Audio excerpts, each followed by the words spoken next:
Arab prince ordered Maid's daughter to recite poetry in front of guests. She spoke in 7 languages fluently. The golden chandeliers of Prince Khalid al-Rashid's palace cast honeyed light across 200 guests gathered for his annual poetry recitation, an event that drew diplomats, scholars, and cultural elite from across the Middle East. The air smelled of frankincense and power. Prince Khalid himself sat on a raised platform draped in crimson silk, his white thobe embroidered with gold thread, his expression one of bored superiority. At 32, he'd grown accustomed to admiration without effort, wealth without work, and entertainment at others' expense. Tonight, that entertainment would come from an unexpected source. "Your Highness," whispered his advisor Rashid, leaning close, "the evening grows long. Perhaps some diversion?" Khalid's lips curved into a smile that didn't reach his eyes. "What did you have in mind?" "There's a girl, the new cleaning woman's daughter. I saw her reading poetry in the servants' quarters, holding a book upside down, trying to look educated." Rashid's tone dripped with mockery. "She thinks she's a scholar." "Does she now?" Khalid's interest sparked, not with kindness, but with the predatory amusement of a cat discovering a mouse. "Bring her here." Within minutes, a young woman was escorted into the grand hall by 2 guards who treated her more like a prisoner than a guest. Amira Haddad was 17, dressed in her mother's modest abaya, hastily thrown over her cleaning uniform. Her dark hair was covered with a simple hijab. Her hands, roughened by bleach and labor, trembled slightly as she clutched a worn leather journal to her chest. The crowd's chatter faded to whispers. Who was this servant girl? Why had the prince interrupted the evening's program for her? "Step forward," Prince Khalid commanded. Amira walked to the center of the hall, her eyes downcast. The marble floor beneath her feet was cold even through her worn shoes. Above, the chandeliers seemed to mock her with their brilliance. "Your name?" the prince asked, his voice echoing. "Amira Haddad, Your Highness." "And your mother works here, cleaning our toilets?" Muffled laughter rippled through the guests. Amira's cheeks burned, but she nodded. "Yes, Your Highness." "How delightful!" Khalid leaned forward, his smile sharpening. "My advisor tells me you enjoy poetry, that you fancy yourself educated despite your circumstances." "I read when I can, Your Highness." Her voice was quiet, but steady. "Read," he scoffed. "How quaint. Tell me, do you understand what you read? Or do you simply memorize sounds like a parrot?" The crowd laughed louder now, emboldened by his cruelty. Amira lifted her gaze for the first time, meeting his eyes directly. Something flickered there. Not fear, but something the prince couldn't quite identify. Pride, perhaps, or defiance. "I understand, Your Highness." "Prove it." He gestured broadly to the assembled guests. "We have gathered here to celebrate the beauty of Arabic poetry, the pinnacle of linguistic achievement. Recite something for us. Show these distinguished scholars what the cleaning woman's daughter has learned." He settled back in his chair, clearly expecting humiliation. What happened next would be recounted in palaces and universities for years to come. Amira took a breath, opened her journal, then closed it again. She didn't need it. She stepped forward, her voice gaining strength with each word. She began in classical Arabic, reciting verses from Al-Mutanabi with perfect pronunciation and rhythm. "The horse, the knight, and the desert know me, the sword and the lance, the paper and the pen." The room went still. This was no amateur's recitation. Her accent was flawless, her understanding of the meter impeccable. Before the applause could start, she continued, but this time in Persian, flowing seamlessly into Rumi's mystical poetry. Out beyond ideas of wrongdoing and right-doing, there is a field. I'll meet you there. Gasps erupted. Several Persian diplomats leaned forward, astonished. Her Farsi was native level. Then she switched to Urdu, her voice taking on the lilting musicality of Allama Iqbal. खुदी को कर बुलंद इतना कि हर तकदीर से पहले खुदा बंदे से खुद पूछे बता तेरी रिजा क्या है. Raise yourself to such heights that before every decree, God himself asks you, tell me, what is your will? The crowd erupted in murmurs of disbelief. Then French, reciting Baudelaire with perfect Parisian inflection. Then Spanish, flowing through Pablo Neruda's love sonnets. Then English, her voice ringing with the power of Maya Angelou. You may shoot me with your words. You may cut me with your eyes. You may kill me with your hatefulness. But still, like air, I'll rise. And finally, she returned to Arabic, but not classical Arabic. She spoke in the raw, powerful dialect of Palestinian resistance poetry, her voice breaking with emotion as she recited Mahmoud Darwish. On this earth lives what is worth living. April's hesitation, the smell of bread at dawn, a woman's point of view about men, the works of Aeschylus, the beginning of love, grass on a stone, mother standing on a flute's thread, and the invader's fear of memories. When she finished, the silence was absolute. Prince Khalid sat frozen, his smile erased, his face a careful mask hiding something that looked unsettlingly like shame. Then a scholar in the front row, Dr. Yasmin al-Aziz, Egypt's most renowned linguist, stood and began applauding. The sound broke the spell, others joined. Within seconds, the entire hall was on its feet, all except Prince Khalid. Amira stood in the center of the applause, tears streaming down her face, not from humiliation now, but from release, from finally being seen. Dr. Al-Aziz approached her, taking her hands. Child, where did you learn this? 7 languages, spoken with that level of mastery? From books, Sayyida, and from my father. Your father is a scholar? Was, Amira corrected softly. Colonel Tariq Haddad. He died in Lebanon, leading a peacekeeping mission. The name rippled through the crowd like electricity. Colonel Tariq Haddad, war hero, decorated officer, and legendary polyglot who negotiated peace treaties in 9 languages. Dr. Al-Aziz turned to Prince Khalid, her expression no longer deferential. Your Highness, do you know who this girl's father was?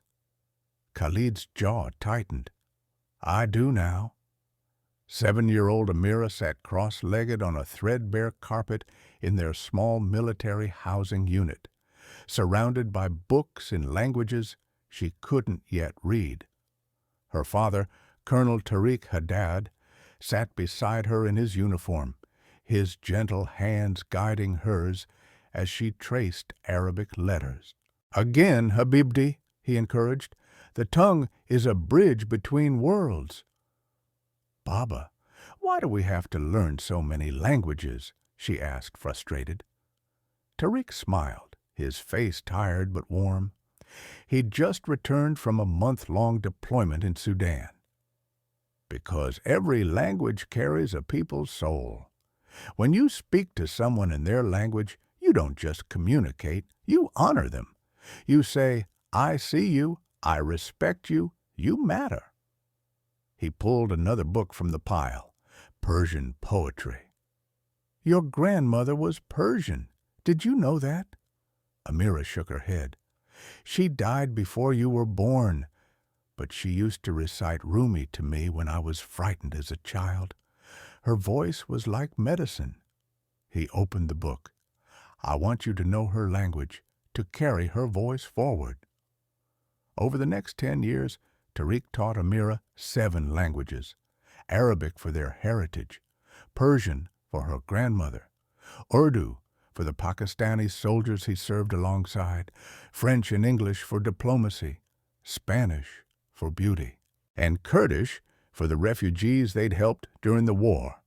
He taught her through poetry because, as he said, poetry is language at its most honest. Learn to speak it, and you'll never forget the words. But when Amira was 15, an IED shattered their world. Colonel Tariq Haddad died instantly, alongside 3 of his men, while delivering medical supplies to a civilian hospital. Her mother, Layla, collapsed under the weight of grief. The military pension barely covered rent. Within 6 months, they'd lost everything. Layla took work as a cleaning woman, first in hotels, then in the palaces of the wealthy, where her dead husband's sacrifices meant nothing. Amira watched her mother scrub toilets in the same palaces where her father had once been honored as a guest. She swallowed the bitterness like poison and buried herself in the only thing her father had left her: books. She studied in secret, hiding in libraries and servants' quarters, teaching herself grammar and syntax with borrowed dictionaries. She filled her father's old journal with poetry in 7 languages, each verse a conversation with his ghost. And when Prince Khalid ordered her to perform tonight, thinking he'd found easy amusement, he'd unknowingly given her something her father would have wanted: a stage to prove that dignity has nothing to do with your job title and everything to do with your soul. The applause finally faded. Prince Khalid stood, his movement stiff. "Miss Haddad," he began, his voice carefully controlled, "that was unexpected." "Was it, Your Highness?" Dr. Al-Aziz challenged. "Or did you simply never bother to learn anything about the people who serve you?" Khalid's eyes flashed. "Dr. Al-Aziz, you forget yourself." "No, Your Highness, you forgot yourself." The elderly scholar's voice rang clear. "Colonel Tariq Haddad saved my brother's life during the Lebanese crisis. He was a hero, a polyglot, a peacemaker, and you just humiliated his daughter for your entertainment." The crowd shifted uncomfortably. Several guests nodded in agreement. An older man in military dress stood. "I served with Colonel Haddad. He spoke 12 languages, not 7. He negotiated the release of 200 hostages using only words and courage." He looked at Amira. "His daughter has his gift and his honor." Another voice joined. "Colonel Haddad saved my village. We'd have starved without the supplies he brought."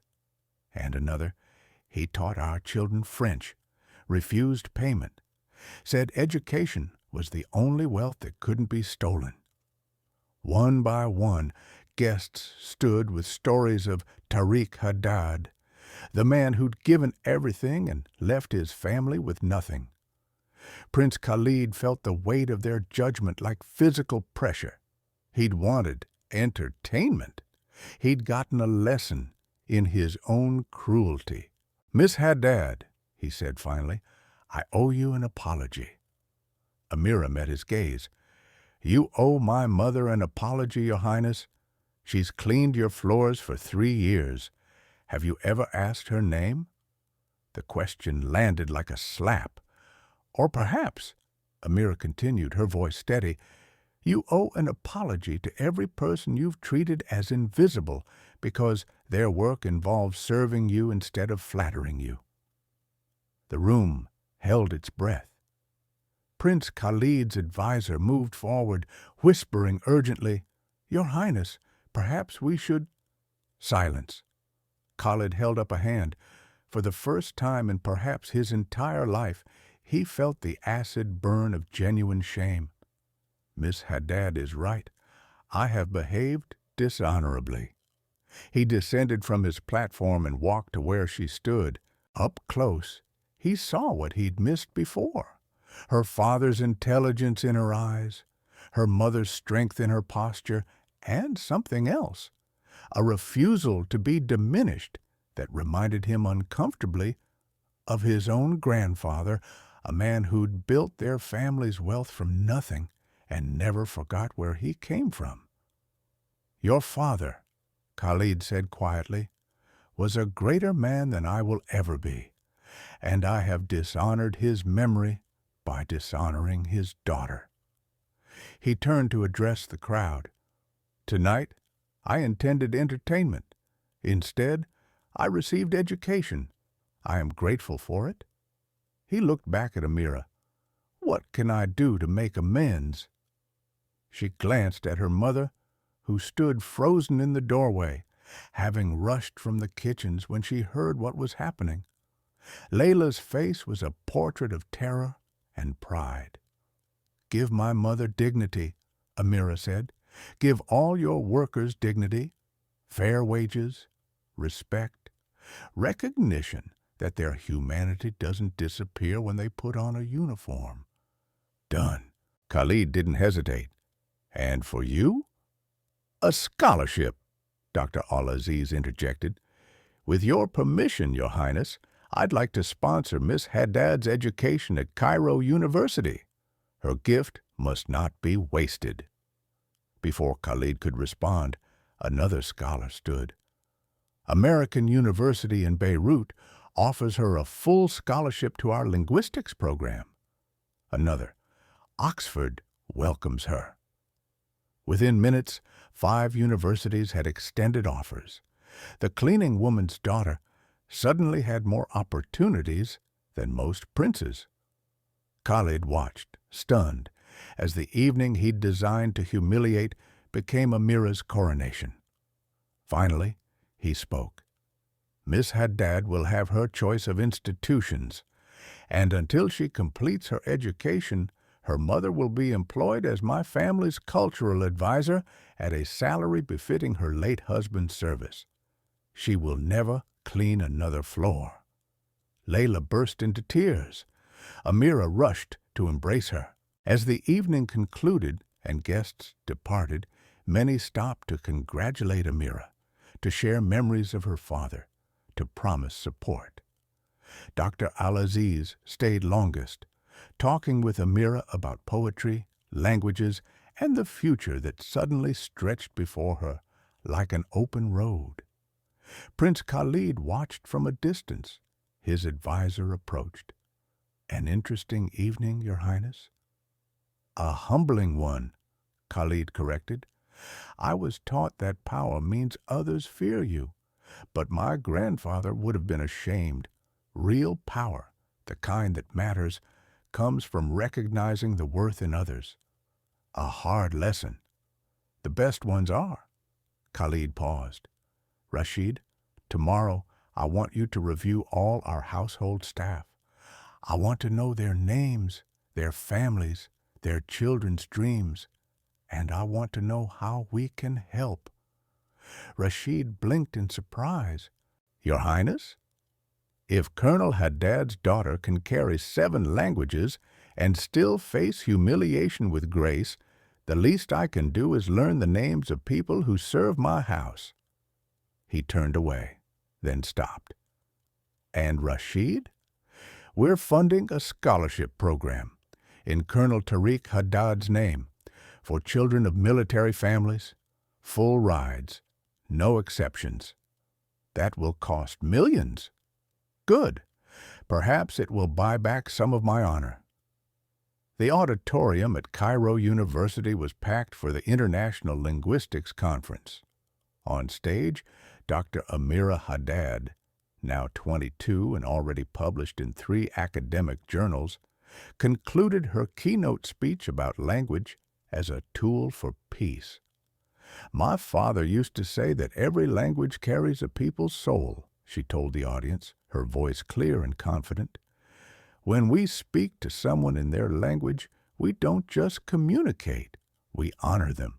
We say, I see you, I respect you, you matter. She paused, emotion catching her voice. He died believing that words could stop wars, that respect could replace hatred. And while I'll never know if he was right, I've dedicated my life to trying.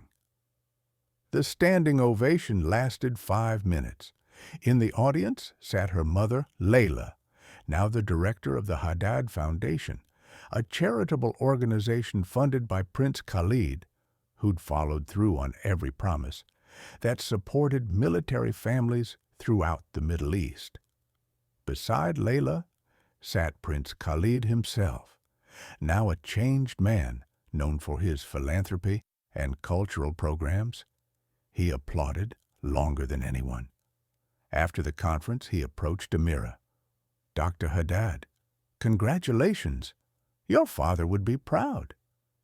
Thank you, Your Highness, and thank you for honoring his memory with the foundation.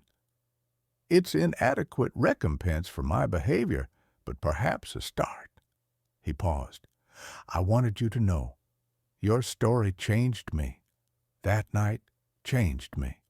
I learned more in 10 minutes of your recitation than in 30 years of luxury. Amira smiled.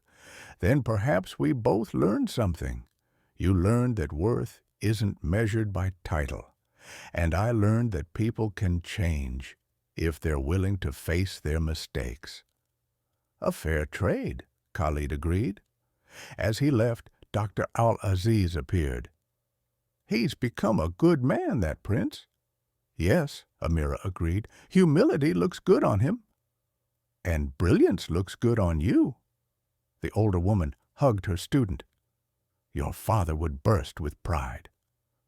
That evening, alone in her small apartment, Amira opened her father's old journal, now filled with her own poetry in 7 languages. On the last page, she wrote a new verse in Arabic. They tried to silence me with shame, but my father taught me pride. They tried to hide me in shadows, but knowledge became my light.